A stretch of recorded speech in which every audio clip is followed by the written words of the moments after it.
from the AOK Production House, studio number 2. I'm Nick O'Kelly. And I'm Tom Brokaw. I don't actually. Tom Brokaw. Brokaw. I messed up. And welcome to part 2.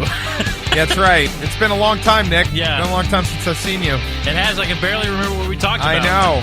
Something about burning down the world. I don't know. I wanted to tell you a little bit about how Disneyland was. Yeah. So, all right. And just a quick recap. Yeah. Dum dum dum dum. So, last we were on to the Echo Radio Show, we talked about Nick's miserable flight all the way to California. That's a right. flight that shouldn't have taken that long, but took 11 hours. To put that into what's the word? Perspective? In perspective, It takes 11 hours to get to Germany. Yeah. From there, when they landed, they ate well. Nick admitted to Derek that they've been trying the keto diet for 2 weeks with success, and they're really enjoying themselves, and they really like Atkins bars. That's right. Now, the continuation of their trip to Disney World. Jump the shark. Or Disneyland. Yeah. So, I loved that park. Yeah. I have to start by saying that I was shocked at the amount of people in the park. There wasn't many. Yeah. I mean, there was. There's people. But it was not even close to a busy day at Disney World. Yeah. I mean, what we know, especially Ashley and myself, to be a busy day is Christmas time. Right now, if you go to Disney World, well, I mean, a week ago, if you had gone when we went to California to Disney World instead, it would be wall-to-wall people. Just, shoulder to shoulder. Why? And why even go if it's like that? Now, we have experienced that, too. Not even kidding, New Year's Eve in Epcot. Yeah. Literally, it was like walking through a frat party. Just people everywhere. And you're literally screaming at people, keep moving, because they just congregate on the sidewalks and they'll just stand there and you can't get through. It gets rough around holiday season. Yeah. Keeping that in mind, this was nothing. I mean, this was a Tuesday in Disney World. Yeah. Really not very. We went to the park the first day, and I think we walked on to like 4 rides in a row. Just 5-minute waits, and we got up to them, and it was nobody. Like, they have a Winnie the Pooh ride that's is it anything like the one? It's like it, but it's also very different. Okay. It's interesting because in Orlando that used to be Mr. Toad, right, and so they've adapted the ride. And the Winnie the Pooh ride in California, while it's still a dark ride, you can tell that it was built to be that. Okay. And so the scenes make more sense, and it's bigger and it's longer, and it was really cool, like a really cool ride. And the car bounces. Like, I don't know how they did it, if it's the track is bumpy or if there's hydraulics, but like Tigger shows up and your car actually starts like bouncing through the scenes. And it was really, really neat. Anyway, it said 5-minute ride. There wasn't a line. We just walked right onto it. And then we walked right on to, oh gosh, I'm trying to remember my first day now. Yeah. And the Alice in Wonderland ride and the teacups. It was great. Yeah. I thought that everything there was fantastic. Okay. First of all, okay. All right.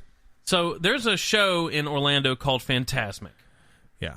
The first time I saw it, I loved it because I'd never seen anything like it before. It's a nighttime spectacular, so they've got fireworks and they've got singing and choreography, and there's a big lake or a river thing in front of the stage, like a moat, and they have spray projectors. So it sprays water up, and then they project onto the water. Really neat technology. They use it everywhere now. Yeah, Pretty much anywhere you go, you can see that. Yeah. But I had no frame of reference. Fantasmic originated in Disneyland, as most of this stuff did, which is just so cool, because you can see the original, Because it looks like Star Wars Land's going to open there first. Yeah, it'll open there first. And we got to see all of their construction. It's pretty obvious because in Disneyland, the park is very small. Yeah. And what's so interesting, they have 2 parks. California Adventure is built on the old parking lot. So if you look at the opening day videos of Disneyland, where Walt's giving a speech and everything, and you hear the stories of people counterfeiting tickets, and there's huge lines out of the front of the park. There was a road directly in front of the park, and then across the street was a parking lot. Well, they bought the road, they turned it into an esplanade, and then built the second park on the old parking lot. Okay. So they are literally hundreds of feet apart from each other. I mean, it takes not even 5 minutes to walk from the gate of Disneyland to the gate of California Adventure, and they're facing each other. So that was really cool, because there's no transportation, there's no walking, there's no buses. You literally can go back and forth all day long. And the two parks together, I think together they're bigger than Epcot, but not by much. Yeah. And I don't think they're bigger than Animal Kingdom. Animal Kingdom didn't feel that big to me. It's 500. Oh gosh. Well, I guess if you include like the safari and all that, it's a little larger than 550 acres or something like that. It's huge. Yeah. So when you consider all the just the walkways, it doesn't maybe feel like that. Right. But so these two parks together are pretty small. Doesn't feel like that though, because they've really utilized their space very well.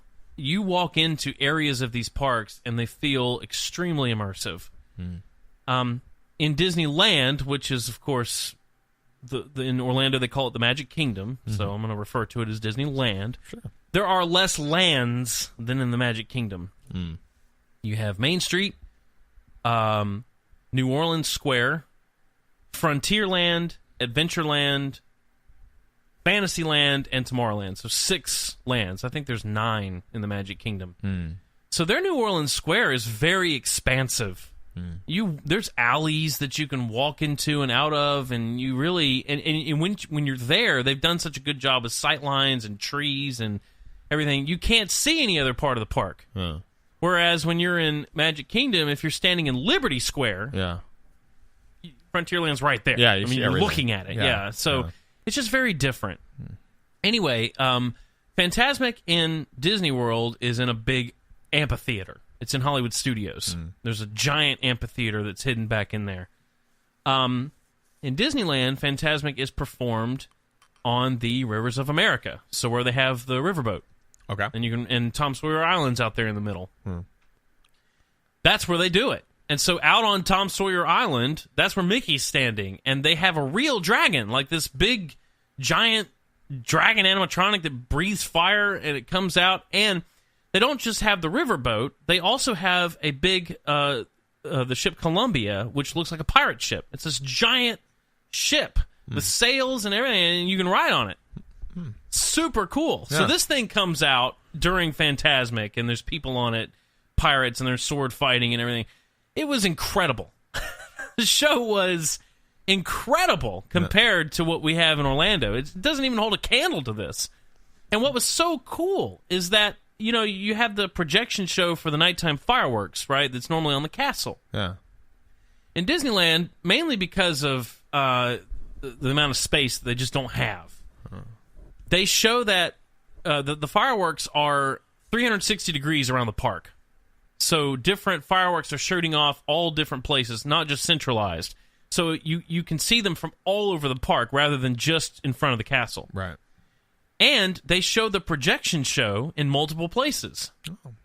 So right after Fantasmic, they brought the water sprays up again and did the projection show there, and you're watching fireworks. So cool. Yeah. And so right after that ended, Pirates of the Caribbean is directly behind where we were watching this. So we turned around and walked on the Pirates of the Caribbean. It was so cool. Yeah. This whole evening was amazing. Wow. I'm like, I've never had such an easy time in my entire life in a Disney park. And their Pirates of the Caribbean is fantastic. Way longer. The story makes actual sense. A lot more scenes. I never really understood the story anyways. I thought you were just kind of going through a couple neighborhoods and, there's some pirates drinking and having a good time. And that's the end. It's supposed to be... So you've seen the movie. Yeah. In the movie, they are, cursed pirates, and it's because of the gold and all of that. Right. Well, in Disneyland, it really tells that story. Really? You start off by seeing skeletons, and you realize that they've stolen gold, and that's why they're cursed, and then you go into the main parts that Orlando also has, but it's in a different order. They're attacking the castle, and what's so cool in Disneyland is there's people standing up on the castle, and they're firing back at the ship. And then the next scene, they're in the town. They've broken through, and they're looting everything. And then you see where the looting has caused the jail to break, and so it just makes sense as you're going through. I didn't get any of that in Disney. Yeah, Disney well, World. because the interesting thing is that in Orlando, we were not supposed to have Pirates of the Caribbean. There was another ride planned for Orlando that was called Frontier River Ride or something, and it was supposed to be an Old West boat ride. But because Pirates of the Caribbean was so popular in Disneyland and they had to do budget cuts in Orlando, they just shoehorned in the ride. Budget cuts? Yeah, it was expensive, and Walda died, and there was all this stuff, so a lot of rides they just copied, and they couldn't make them as big. In Disneyland, it's so interesting how they've used the space, and this happens twice. So you have the railroad that goes all the way around the park, just like in the Magic Kingdom. Yeah. In the Magic Kingdom, however, they have no need to go behind the railroad for show buildings. In Disneyland, a lot of show buildings are behind the railroad. So in Pirates of the Caribbean, you start in the park on the boat, and then you go down 2 hills, way down, because they're taking you underneath the railroad, and then into the show building. And at the end, they bring you back up because you're coming back up from under the railroad. Yeah. Same thing with Haunted Mansion. In Orlando, the stretching room, the room actually goes up. It stretches up. Right. In Disneyland, once again, they have to get you under the railroad because the show building is behind it. So the stretching room is actually an elevator, and it goes down. Nothing goes up, you go down. And then you're under the railroad, and you walk through the first hallway to the ride, and then you're behind the railroad. So cool how they did all that, and with very little land. Yeah. And so the experience in those rides were just completely different. Speaking of Haunted Mansion, it's in New Orleans Square, and so is Pirates of the Caribbean. They're directly beside of each other. I mean, you walk out of one, and you're in the queue for the other one. It was Nightmare Before Christmas. They switched Haunted Mansion over to that for the Christmas season. Right. That was amazing. Yeah. There was a Jack Skellington animatronic in there that was incredible. And a Sally animatronic, and the Oogie Boogie Man was in there. Such a cool ride. So just our total... another ride I'll mention. Everything we rode I loved. We got to ride in the very front of the monorail. They still let you do that over there. So we sat in the front and rode around. And the monorail there is not really transportation; it's an attraction. Yeah. You can get off at Downtown Disney, but otherwise it's just a big loop. Is it super busy? No, not really. Not compared to, because it's not a mode of transportation. Nobody's using it to get to a hotel. You know what's interesting? And maybe that's who was inspired by that. But you remember Tiny Toons? Yeah, love it. And there was an episode, and I just remember this as a kid, that the Daffy Duck character was going with like the pig family or whatever, and they're going to the Walt Disney World, whatever it was they were. Yeah. And they go through all this crap to get there, and they finally get there, and they're so excited, and they get on the monorail and ride around the park, and it's just such a great time. And they're like, all right, well, that's it. Let's go home. That is how I spent my summer vacation, the short movie. Oh. I owned it. Oh. I watched that tape till it didn't work anymore as a kid. Wow. Hampton is the pig. I'm trying to remember, what is the duck's name? I can't remember. But yeah, I love that. Yeah. I love that movie. Yeah. How I Spent My Summer Vacation. Yeah. And they're riding in the car. That's right. And they're playing There's a Car. That was a car. Yeah, that was a movie. That was a movie from the show. But yeah. It was a long episode basically. Right. But yeah. Yeah. I bought the videotape of that, or I didn't buy it. Yeah, you got it. Yeah. I just remember that one a lot on Nickelodeon on reruns and stuff. And, it was hilarious. Yeah, I love it. Yeah. I saw it not recently. Plucky but Duck. Plucky, that's his name. Plucky Yeah, Duck. a couple of years ago, I went back and watched it. It's still funny. It's on Hulu, so I watched the first episode, and I was like, oh, yeah, I remember this. Yeah. Yeah, that and Animaniacs, both of those were great. Yeah. So it was just an attraction. Yeah. It was like riding anything else. Okay. Oh, and they have the Matterhorn there, which is a mountain built. The Matterhorn mountain is in Italy. It's a real mountain. Mm. They built a model of it, 5/4 scale or whatever it is, just like the rest of the park. Yeah. So when you're walking down Main Street, here's the castle in front of you. Right on the right is a giant mountain. Yeah. And it's so cool because you can see it from all over the park. And because there's mountains behind the park, like in real life, it just looks like it fits. Yeah. It's like just very, one of the very mountains. neat. And it's a roller coaster. Oh. There's a Yeti. It's a bobsled roller coaster. Oh. So you get on these bobsleds and you're riding through, and there's a Yeti in there, and it's really, really cool. Very neat. But another attraction that I did that was just fantastic. You've ridden Tower of Terror. Yeah. I assume. Yeah. So in Disneyland, they also have it. That one is, the original one is in Orlando. Okay. That was originally an Orlando Yeah, ride. because I remember they made a big marketing push for it when I was a kid. And it's great. Disneyland's, as Orlando's copied rides are, it's copied and it's slightly different. Yeah. There's no going up slowly and then driving through the floor and all of that. Yeah. In Disneyland, the elevator goes backwards into the drop shaft, and you just go way up real fast and just start dropping. Yeah, is it's it randomized? It's immediate. Yeah, that's all the same. Okay. But it's an immediate, you are immediately in the drop. Yeah. There's no waiting. Okay. So they've changed it over to Guardians of the Galaxy. Okay. And when you go into the what used to be the library, and you get the little video of the Twilight Zone and all, you go in, it's the collector's office from the Guardians of the Galaxy movie. Yeah. And the collector is explaining to you that he has captured the Guardians, and you're going to go see them on display. Well, Rocket Raccoon is in there as an animatronic, and he's walking around, and he cuts the feed from the collector, and he takes the tape player out of a cabinet that's in there, and he's telling you what he's going to do. He's going to break them out. Yeah. So when you go back into the drop shaft, you see projected on the wall in front of you Rocket on top of your elevator, and he breaks the wires. And you go up first. Oh. He breaks the wires, and you shoot up. Yeah. And when the doors open, it's videos of the Guardians fighting and breaking out. Okay. And you're dropping and dropping and dropping. And you go back up, and they open the doors to the park, and then you drop again. It was fantastic. Yeah. Oh, I forgot. I bought I'll have to show it to you later. Shoot, I meant to bring it in here. What? I bought a Groot doll. I had so much fun. Yeah. I came off of this and bought a Groot doll. But it has a magnet in it, and you put the magnet under your shirt, and then it's a baby Groot, and he sits on your shoulder. Oh, that's cool. Super cool. How much was it? $3,000? No, it was. I think it was $15. Oh, okay. So I saw someone walking around the park with it, so I wanted one. Yeah. Anyway, I had a great time. I loved it. I thought it was a completely different experience from Orlando. Even on the rides that were the same, there were elements of it that were just very different. Yeah. And so I highly recommend to anyone that's listening, go to Disneyland. It's amazing. Yeah. Oh, So- AJ didn't sell it quite like that. Yeah, well, we didn't get into.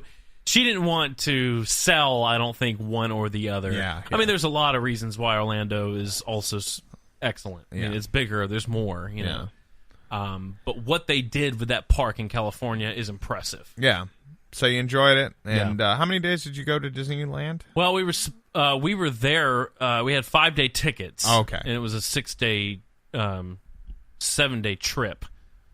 We were supposed to go in the park for a 6th day, but that got messed up because of our flight. The flight there? Yeah. Oh, so you just didn't go at all first day? We went in that night, but they were open till midnight every night they were there. Oh, that's cool. So when we got there, we did go in because we'd paid for 6 days of tickets. Might as well use Or it. I'm sorry, I had 6 days of tickets. Yeah. We did go in, but we pretty much just walked. We were so tired. Yeah. Like, we just walked around real quick, and then I said, we paid for the ticket. We got to go in. Yeah. So we just kind of walked around. Dang. Yeah. Well, that's cool. Yeah. Dang. And you had In-N-Out Burger, and you had a good time, huh? I had a great time. Yeah. Really enjoyed it. Now you're 32. Yeah, I'm 32. So what now? What are you going to do with your life? I don't know. You going to keep talking to yourself in your bedroom on the radio? No, but we did. All right, moving on. We did go see 3 movies over the holidays, nice. And we just binged watch an entire series on Netflix that I'm going to tell you about. But I was surprised at 2 of these 3 movies. We've talked about them before the holidays, so now I kind of wanted to give a little review. Okay. So I started out by seeing Aquaman. How was it? I liked it. Okay. It wasn't great. Okay. You know, Dark Knight is great. Yeah. This was much better than Wonder Woman and Batman vs Superman. That's not very hard to do. Yeah, right. But it was a step in the right direction. It was a step in the right direction. It was still a lot of CG. Yeah. Well, it has to be when you're underwater. But I'll say this: it was incredible CG. Okay. They spent a lot of money, and it was as real as it could look. Okay. James Wan is a competent director. Yeah. I was kind of still a little surprised that he picked Aquaman to do as his next project because he's mostly done horror. The Conjuring 1 and 2. Yeah, horror films. And Black or Lights Out or whatever. And they're great films. Oh, I like every movie that I've seen him. And that's why I wanted to see it. Yeah. Because I like him. Yeah.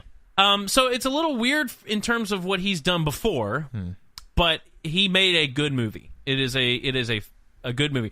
I thought it was too long. Okay. I would say they could have cut 45, maybe an hour out of this. Ooh, how long was it? 2.5 hours. Oh, okay. You think an hour and a half is all they needed? I would have been happy with. I mean, 2 hours would have been okay. Okay. But 2.5 was just too long. Yeah, it was too much. Yeah, it's like, dude, I don't like Aquaman that much. No, nobody does. 2 hours is all you need of Aquaman. All right. And there are some very specific scenes in there that it's just like I could have done without this. Yeah. The chemistry between Jason Momoa and the girl, I can't think of her name, wasn't very good. Wow.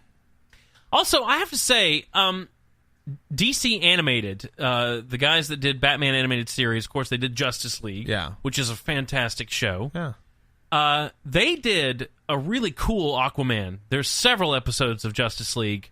One is sort of based on the Throne of Atlantis comic series, and now that's also been made into a movie. Movie's good. Comics is good. Good.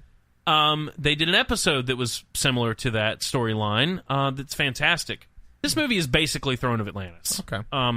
It's the same story. In fact, it is Throne of Atlantis. Okay. I'll just go ahead and say that. If you're listening and you know what that is, it's a for you. It's a movie. You can go watch an animated film. It's good. Yeah. This is the exact same story. Okay. And I like the cartoon better. Oh, okay. Noted. I think Jason Momoa is a weird selection for Aquaman. Yeah. Because the one in the cartoon that is very good, and he's a badass. Yeah. He's a blonde-haired, built guy. Yeah, short blonde. Yeah, and he has a hook too, because a shark ate his hand off. Oh. So Jason Momoa, I guess his hair is blonde. I don't know. The long hair thing, it just doesn't really work for Aquaman. Yeah. It doesn't look like Aquaman to me. Yeah, well, not the way he's been presented for 50 years. Yeah, so that to me is a little weird. Yeah. But whatever. I can get past it. Yeah. The chemistry with the girl was not good, and Jason Momoa, I have to be honest, the role that made him famous, Game of Thrones, he barely speaks. Yeah, right. And when he does, you can't understand him. Right. So, it's one of those where it's like, I think I like you better when I can't understand you talking. Okay. He's a bit of a meathead. Yeah, well, he seems that way, but I mean... And not to say anything bad about him. Yeah, he seems like a cool guy. That's his acting. Yeah. He's very knucklehead guy. Yeah. Just not very... I don't know. It's hard to describe. Yeah. That being said, the action was great. There was a lot of great action, a lot of fighting, a lot of cool visuals, too. The camera spinning all the way around the room and everything's happening in one take. That stuff was very cool. There was one scene in particular that was incredible. He They're being attacked by basically a swarm of like deep sea fish monsters. Yeah. And he lights a lantern and dives into the water with this swarm behind him, and it's all kind of slow motion, and he goes into the water with this light, this lantern thing, and it looked incredible. It was in the rain, just a really cool shot. So I have to say that visually, the movie's incredible. Okay. Story-wise, they stole it from Throne of Atlantis, which is a great story, so it's a good story. Yeah. The acting was subpar. Okay. All right. But yeah. So I enjoyed it. Okay. I came away from it like, that was fun. I could have done it for it being an hour less, but whatever. Okay, good. So the next movie was Into the Spider-Verse. Yeah, well, I figured. Into the Spider-Verse was the best Spider-Man movie, hands down. Okay. I loved it. Okay. I thought it was funny. I thought it was entertaining. It stuck very well to the Spider-Man mythos. They had Spider-Ham in there, which is he was a joke character back, I think, in the 60s that was written to make fun of Porky Pig. So he kind of looks like Porky Pig in a Spider-Man costume. Okay. It was hilarious. All right. The different Spider-Men from the different universes all were just very interesting. There was one that was an animated girl, or an anime girl from Japan. And the spider was, I think it had bitten her dad, and he was going to die, so he was in a robot suit or something like that. So the Spider-Man aspect was a big robot, and this anime girl fought with it. It was bizarre, but funny. Yeah. Yeah, so I would say go see it. Well, I mean, wow. I'll wait when till it comes out. Yeah, because don't miss it. All right. It's good. Everybody I've met who's seen it has said nothing but raving things about it. Yeah, Stan Lee has a cool cameo. Cool. And there was a lot of cool Easter eggs. So they go down into the spider lair, which in one of the universes is below the shed in the backyard of Aunt May, which was really cool. It's like a bat cave, basically. And it has a bunch of different costumes, Spider-Man costumes. One of them was the one from Infinity War. So it's like Batman has a whole collection of suits. Yeah. Same thing here. It looked exactly the same as that. But the one in the middle was the Infinity War suit, which was really cool. Yeah. I went back and watched that on the plane, too. Man, that's a good movie. Yeah. I can't wait for Endgame to come. Me too. Yeah. I'm ready for it. Yeah, just trying to figure out what they're going to do. I've been trying to read a bunch of comics. I've got about 50 comics that I've got slated to read here to try to get prepared to understand what's going to happen. I think that I've kind of figured out what this is going to be about. What's your theory? All right. In the Thanos Infinity Gauntlet comic book series, which is mainly what Infinity War was based on. Yeah. Pretty much. He is in love, Thanos is in love with Mistress Death, and who is an entity in Marvel Comics. You can actually travel to the realm of death. There is a comic book series where Deadpool goes up against Thanos, and he's trying to steal.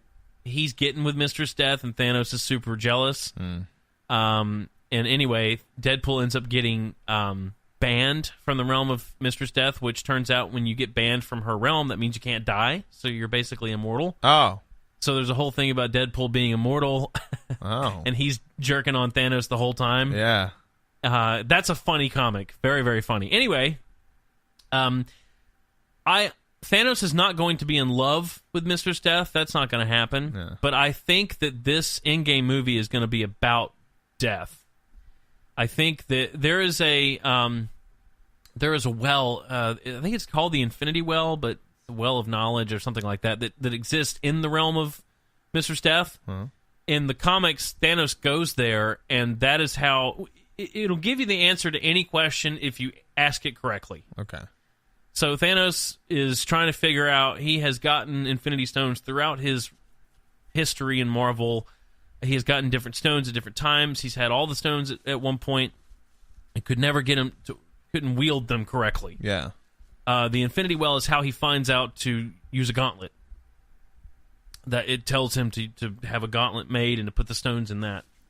So I think what's going to happen is you're going to have Tony Stark and Captain America potentially going to this well and being given the answer to how to rewrite history so that the snap does not happen. I think there's going to be some time travel going on after that. I think Tony Stark and Nebula will be saved by Captain Marvel because she is out fighting the Kree-Skrull War in the galaxy. I think the next stage from the MCU is going to be very galaxy-based. Yeah. So I feel like she's going to be the one to save them. And I think that scene where he's giving the message in the trailer to Pepper Potts, saying he's about to die and all this, I think that's the opening of the next movie. Yeah, well, probably. Yeah. I mean, because what else has been happening with him? Yeah. So I think that'll be the very opening, and then right then he gets saved by Captain Marvel, and I think death is going to have a big part to play. Because I don't think this movie isn't going to be about Thanos, I don't think. So anyway, that's all kind of besides the point. Spider-Verse is great. Okay. So, last movie review here. Yeah. Mary Poppins Returns. Oh, man. I like the first Batman. So Batman Returns is fun. So, Mary Poppins, you got the Penguin, you got Catwoman coming back. It's going to be fun. I thought I was going to like this a lot. Yeah. I did not. Really? In fact, I almost hated it. Ooh. Okay. All right. I want to break this one down. Okay. Yeah, break it down. Because again, I went into Aquaman expecting to hate it. Yeah. And I actually liked it. I'm surprised you even went to see it. Well, I almost didn't. Yeah. But I thought, you know what? I'll give it a go. Okay. And I was surprised that I liked it. Did Ashley go with you for all these? Not for Aquaman. Okay. But for the other two, yes. Okay. We left. Actually, we saw Mary Poppins last night. And we left the theater last night saying, I liked Aquaman more. In fact, it's a better movie. Wow. Even with Lin-Manuel in there? Oh, man. What is he from? He's from Hamilton. That's what he's most known for. Yeah. Also, he did Moana. He's the guy who sings. Oh, he wrote Moana, whatever. That's right. He's a big music guy. Okay. Yeah, Yeah. And he did in Star Wars: The Force Awakens. He wrote the music for the Cantina. I will tell you this. Every performance was fantastic in terms of acting. Yeah. The acting was great. Okay. I didn't have a problem with any of it. Cool. He was great. In fact, he opens the movie with Under the Lovely London Sky song that was great. The opening of the movie was him riding around. He is a lamplighter. He looks like a lamplighter. Yeah. And in that first scene, I thought, I might like this. It was very, beboppy and happy and, uplifting and all that. Sure. Emily Blunt, I didn't... This is probably stupid of me, but I didn't realize that she was actually British. Yeah. Oh, she is big time. I never saw A Quiet Place. Oh, but she was American in that movie.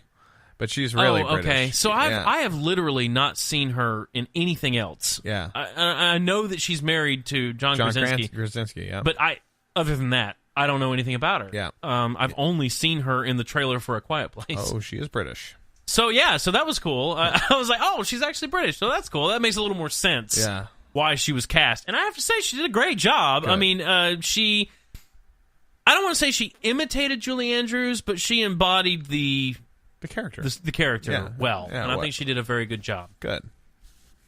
The problem began when you realized that the movie was a beat-for-beat copy of the original. Oh.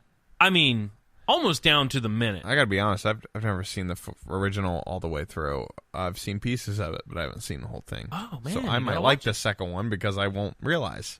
Well, go watch the original. Damn it, now then you're going to ruin the new one. You need to watch the original. Yeah, but the new one looks awesome. No, it's not.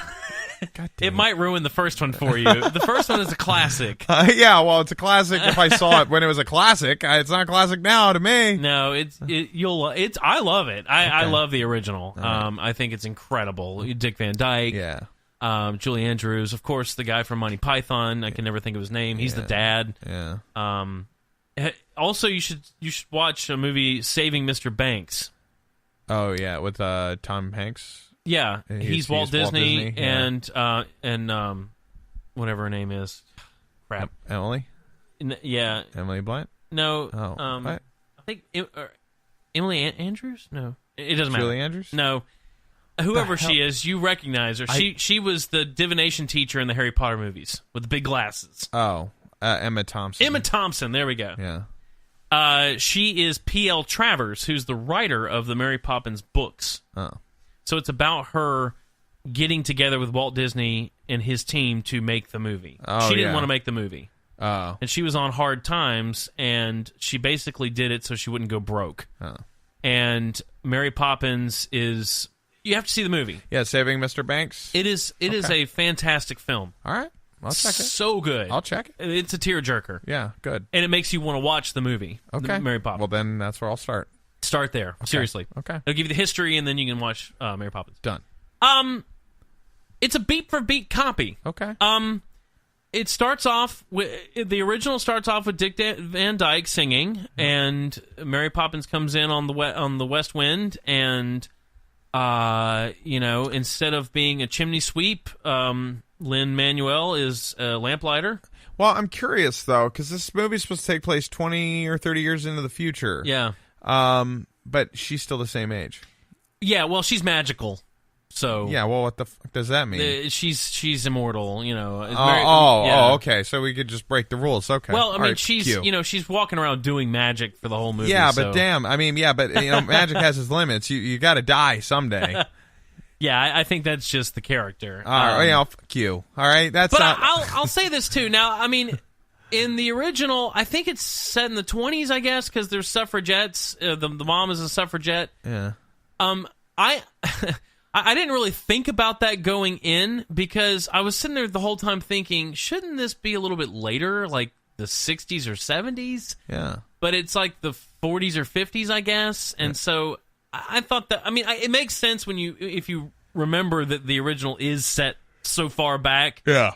But it still seemed to me that the London, the time that London was in had not really aged enough. Yeah. So that was a little, but I guess it makes sense. It was just a little weird to me. I guess I expected it to be a little, yeah, he starts off just like Dick Van Dyke did, singing. It's a different song, of course. Yeah, but right. There, the big scene for the Chimney Sweeps is Step in Time, which is a great song and dance in the original. In this one, they had pretty much the same thing, except it was all the lamplighter's on bicycles doing BMX stunts, which was really bizarre. Singing a song called Light a Little Light Fantastic or something, and it was just a bizarre song. I'm like, what? And I'll say this too, even though the music was pretty good, and there were several songs that I enjoyed thoroughly, it seemed like I understand it's a musical, but there was a lot of singing, like too much, like every other just word. Tell the damn story, please. Sometimes and you could tell, when they were about to start singing, and you're like, oh, please don't sing. I don't want to hear this song, please. Yeah, that's kind of take where your socks off your feet. I took exactly. My That's what it was like. Feet. Random things were happening that were being sung about, and I'm like, what? What is happening here? Yeah. Like, I don't need this much music. Cheap setups. Very cheap setups. And they did do hand-drawn animation for the animated portion. Yeah, I saw a preview of that. I thought the animation looked great. It was refreshing to see hand-drawn. Yeah. It just had a very classic look to it. Well, it was not computer-generated. That's what it is. However, in the original, they jump into a chalk painting that's on the ground. Yeah. And so, everything looks like chalk paintings are chalk, but still, it was supposed to be a drawing. Yeah. In this one, they jump into a porcelain bowl. And so, everything was, they would knock on, like, trees, and it was porcelain sounds. And so, there was, like, a weird edge to all of it. Because it's on a bowl, which is kind of cool, but at the same time, it was like, this is kind of stupid. Yeah. Instead of being in the world, they're actually on a bowl, and there's a point when she's like, "Don't fall off the edge," and they do. Damn it! So there was just a lot of bizarre things, like I said, the BMX bike thing. I'm like, what? Why are they doing stunts on bicycles? Yeah. It's just weird. What is it about Disney rebooting things and just essentially copying the originals. Exactly. Star Wars and Mary Poppins. Here's the thing. Mary Poppins is a book series. So there are a lot of books. I think a lot of them. Yeah. It was like the Animorphs of its time. Yeah. You know? She did a whole series. So I'm thinking, couldn't you just take another book and write that and do that as a movie? I mean, this was a copy of the original rather than something new and fresh. Yeah. Also, the kids, it was really weird. In the original, she's coming because the parents don't pay the kids any attention. The kids are rambunctious, they're rebellious. Yeah, they're little douchebags. Yeah, so the whole point is that she's coming to, bring a little order to the kids' lives and, reinvigorate the parents' love for the children and bring the family back together. It's the whole thing. Yeah. In this one, in the beginning, first of all, the kids make a point that the mom has died. And the kids make a point of saying that they can take care of themselves. They're very well behaved. They're not rebellious at all. In fact, they take better care of themselves in the house than the dad does. Nice. Because the wife has died, and he's a bit of a wreck. Right. But he's a great father in the beginning. Like, he's super nice to the kids. They have a great relationship. And I'm thinking, so what do we need Mary Poppins for? Doesn't sound like a recipe for... What you find out is that he's taken a loan out against the value of his house because it was a family house, so he didn't need to pay it off. It was paid off. Uh-huh. So he took a loan out against the value of the house after his wife died because he got behind in his bills. But you find out that he had shares of stock in the bank where the loan was, so that was a little bizarre. Does Mary Poppins have money? No, is that what she's doing? It was almost like she was coming to pay his bills. Yeah, is that the point? That's not what happens, but that's what you're thinking whenever she shows up. You're like, so is she going to bail him out? Here's some money. Here's your corporate bailout, baby. There's nothing else wrong with this situation. Yeah. But then, as soon as she shows up, all of the sudden, the dad is like this huge douchebag. Like, he has a whole 180. Like, he's yelling at the kids, and he's yelling at Mary Poppins, and you're like, where did this guy come from? Yeah. Then, the bank manager is a villain in this movie. Like, they go to the bank to plead with him to give them more time to get some money together to pay off the loan. Yeah. And he tells them, I have shares of stock that my father left me in this bank. And he's like, well, that changes everything. Bring the certificate of stocks in. And he's like, well, don't you have some records? And the bank guy's like, yeah, you know what? I do have a ledger. And you're thinking, what? Of course you have a ledger. Yeah, you're a fucking bank. So his secretary brings in the book, the ledger. Yeah. He's flipping through. He's like, you know what? There's no record here. Bring me the certificate, though, and we're all good. They leave. Then he flips back to the page where the record is, and he tears it out and throws it in the fire. And he tells his people, like, you make sure they don't pay that loan because we want that house. And it's like, why is there a villain? Yeah. Well, what is this? Yeah, I don't... The movie's supposed to be Mary Poppins saving the kids, not fighting a mobster. More like the bank returns. Yeah, it was like he was the like Mary Poppins story. It was just really bizarre. The story was really weird, and like I said, the acting was great for what they had. Yeah.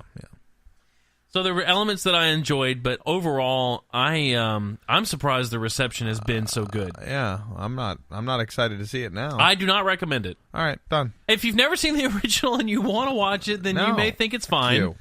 But I having seen the original, it's shameful. Yeah.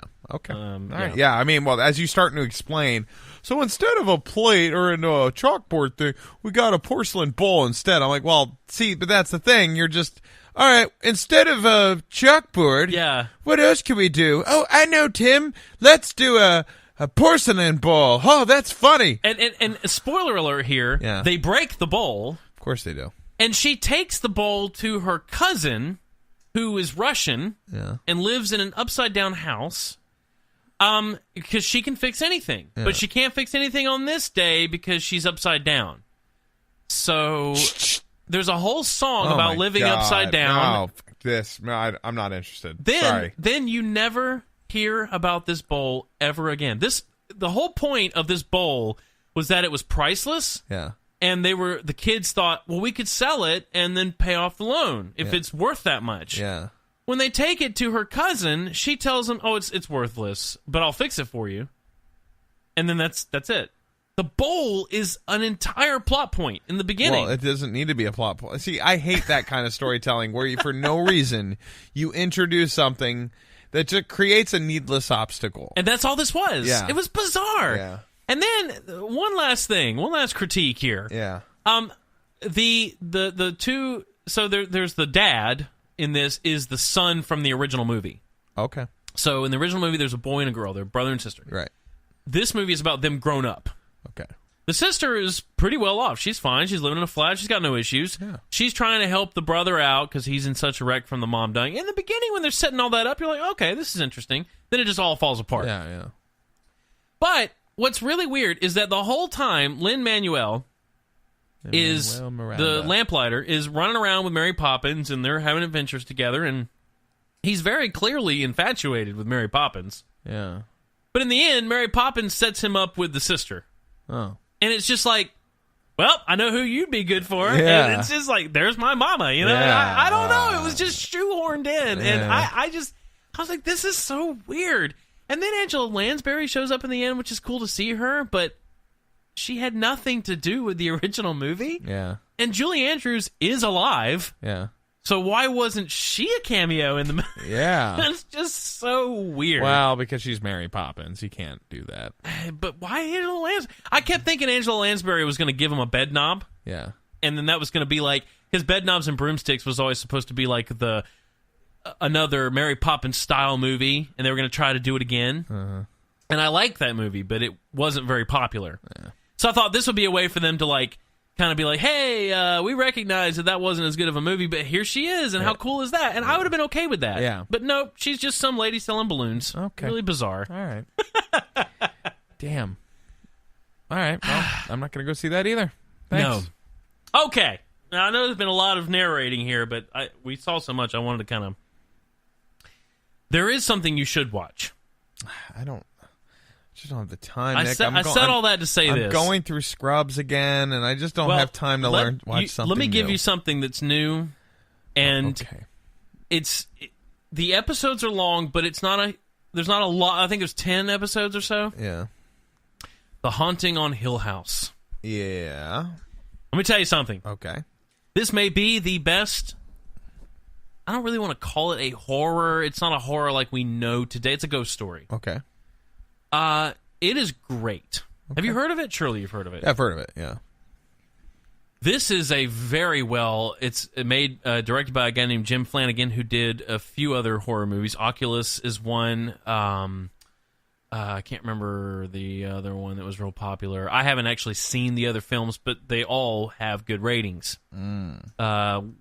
He is well revered in the horror genre. Mm-hmm.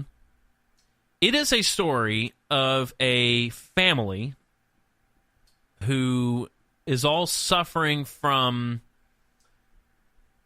childhood. It's a mother and father and 5 kids. They endure a trauma together, and then they are coping with it in their adult lives in very different ways. Mm-hmm. And it's a series of flashbacks to tell the story of what happened in this house where they were haunted, and how those hauntings have followed them through their lives and why, and then how they can come together to solve sort of the mystery of it all. We started watching this Friday night? Yeah. Or was it Thursday night? Thursday night. I wasn't here, Nick. I don't know. Thursday night we started this. Thursday. I finished it this morning. Okay. Yeah. Incredible. Very enthralling, very interesting. I'm already watching it again. There's a lot of hidden ghosts. I'm sure you've probably heard that. It's not really a giveaway, but... No. I haven't heard anything except of the show and that some people liked it. So the big thing with this show is that there's a lot of hidden ghosts in this house that you can't really see because the director sort of hid them all around. And it's really interesting to go back and try to find them. The dad in the movie, the younger version of the dad, is played by the guy who was Elliot in E.T. Of course, he was a kid then. Yeah. but the director snuck in a little Easter egg to E.T. It was pretty cool. Really good. Really good. Wow. It's a haunted house. So is it scary? Well, it is thrilling. Okay. It's the best kind of scary. Okay. I'm not a big horror fan in terms of slasher movies. Yeah, and I hate jump scares. I mean, the first couple will get you. Yeah. But then you kind of realize what's going on, and after that, it's just fun. Yeah, all right. Because the story is so good. Yeah. This is maybe the best written horror scary movie. And it's a series, but really it's a movie. Probably best written scary film I've ever seen. Just so good, the way this family is all intertwined and everything that's happening, and where you find out different elements of this story along the way.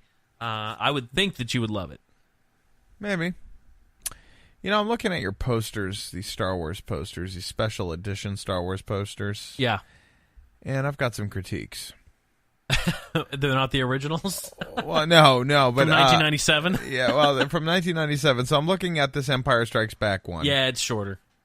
Well, no, there's that, but I'm just talking about the picture itself, and I'm like, why the hell is the Emperor even in there? He didn't do crap in the second movie. Oh, yeah, it's true. I thought you were critiquing my having them on the wall. No. I'm just looking through here, and I'm like, and they got Darth Vader's big face. I mean, that's fine. Yeah. But yeah, why the hell is the Emperor in Empire Strikes Back? Now I'm looking over here at Return of the Jedi, and they're like, F it. Let's just put Chewie's face on this thing. Like, we gotta put Chewie somewhere. Chewie, Jabba, Yoda, who dies. Actually, I think that's Yoda's ghost on there. Yeah. Yeah, and then there's, what's his face on there, the midget. The Ewok? As the bear. Yeah, but it's the famous guy. Yeah, I don't know his name. Yeah. And then I'm looking at the Star Wars one, and I'm like, Darth Vader was a pretty big deal in that movie. And they're like, nope, just all the heroes. Here's all the heroes on that. That's Darth Vader's not on there at all, is he? I know he's not. I think the original posters were a little better. This is kind of... I think this sort of embodies how George Lucas sort of ruined them when these came out. This is where it started. I don't remember when I... These. They were a gift, but anyway... Yeah, one is shorter, though. What the hell's that about? I don't know. I don't... Sorry, I thought this was To the Echo Radio sort of show. Is what it is. Not Sirius Radio. Okay. Jesus. Yeah, sorry. I didn't mean to derail. It's just I started looking around, and yeah, just like, ugh, that's annoying. Okay. All right, sorry. Well, anyway, there you go. So I just wanted to... Saw a lot of movies. You went to Disney. Yeah. Had a good birthday. It was good. And I'm chopped liver. Because I don't have any... Like, I don't have skits. I don't have anything. And the problem is, so I wouldn't have had time to do one. We didn't get back till very late Wednesday, But coming up, I don't know if I'll be able to do any in the short term because I've been tasked with writing some music for a project that I have to do kind of in a hurry-esque for my job. Oh, really? Yeah. Well, that's cool. Yeah, so I have to write some music. Big project? Yeah, well, good for you, big enough where I got to make sure it's good, and the only time I can really work on it. Is it maybe because of your last thing? Yeah, sort of. It's a little less focused on me as it is just background music, but cool. Because of that, they've asked. Hey, yeah. We've kind of talked about what's happening here, and I think we both agree. Yeah. As I've enjoyed this. Yes, of course. But it is what it is. We could say next week if you just want to do the one show because we have the lady on the docket. Yeah. And we'll start revisiting. Well, essentially, so for all our listeners, like we're trying to find a plan. We're trying to find our how do we elevate, right? If because we want to make sure we're doing this and always growing or having a reason to do it. Mm-hmm. I mean, I love hanging out with Nick. That's not the issue, and I have fun doing the stuff that we do. Yeah. Of course, I look forward to it. I just want to, he's got demands at his job. I have my job, but it's my kid. I want to make sure if I'm going to give up time because I didn't even get to see her tonight. And I feel bad about that. FaceTime her. Yeah. I'm like, hey. I love you. But I think I have to say it was nice having a little hiatus. It was. Yeah, and relaxing. Yeah. And with everything coming up, if we want to take another and just kind of figure out how we want to iterate this again, I'm okay with that. Yeah. I mean, of course I'm curious. The nice thing is we got the setup. We have everything ready to go. Yeah, and I'm not going to get rid of it because I can use these for all kinds of things. Right. You can, by the way, you can use them. Oh, you have your own, but I don't, if you need any of those, I'm fine. I appreciate it. Yeah. But no, it's things to think about. Because I mean, of course, we have fun doing it. But yeah, like you have a lot of stuff you can't really talk about on a job or on. Yeah, knocking on wood here. If something good comes my way in the next little bit, I will. I'm toast. I'm out.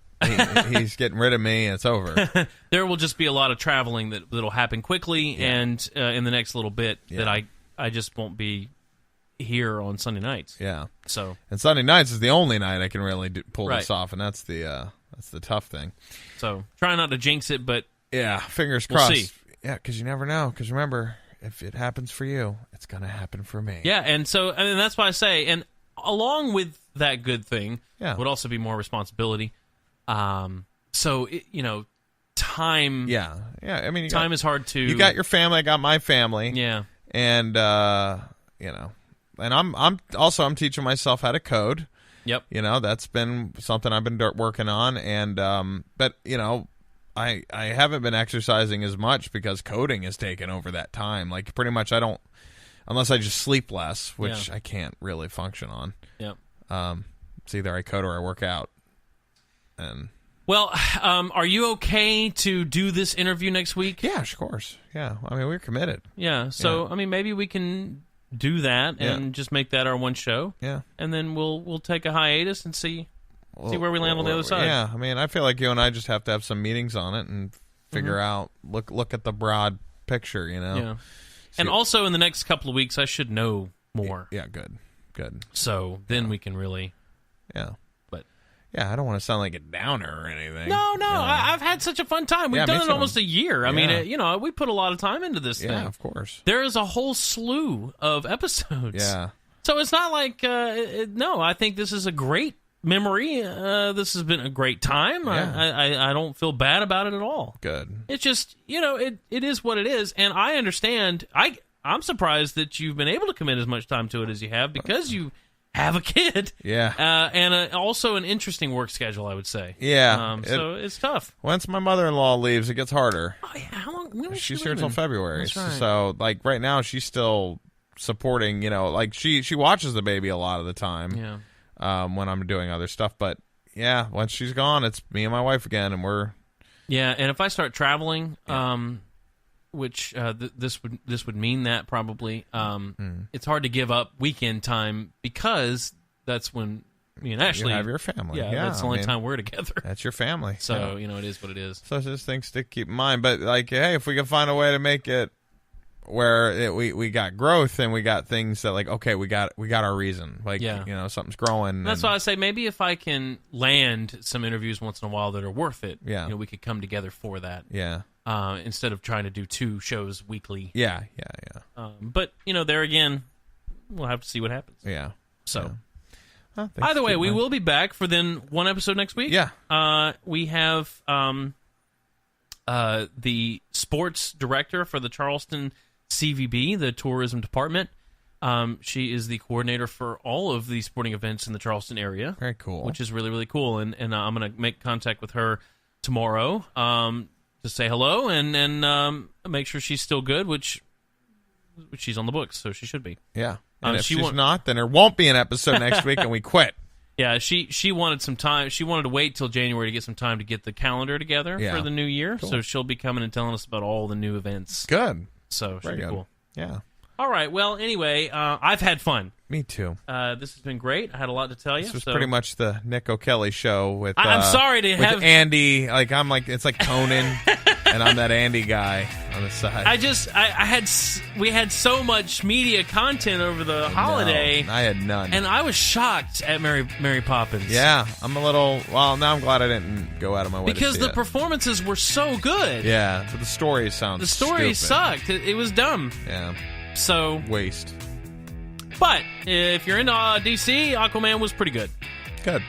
And if you're into Marvel, well, Spider-Verse was pretty good. Spider-Verse was very good. That was the best one. And if you're into Disney, well, maybe don't go see Mary Poppins Returns. That's what we're saying. But do watch Haunting on Hill House. It was amazing. Yes. It will blow your mind. Yeah. All right. Well, I'm Nick O'Kelly. And I'm Dirk Diggler. And this has been To the Echo Radio Show. Good night, See ya. everybody.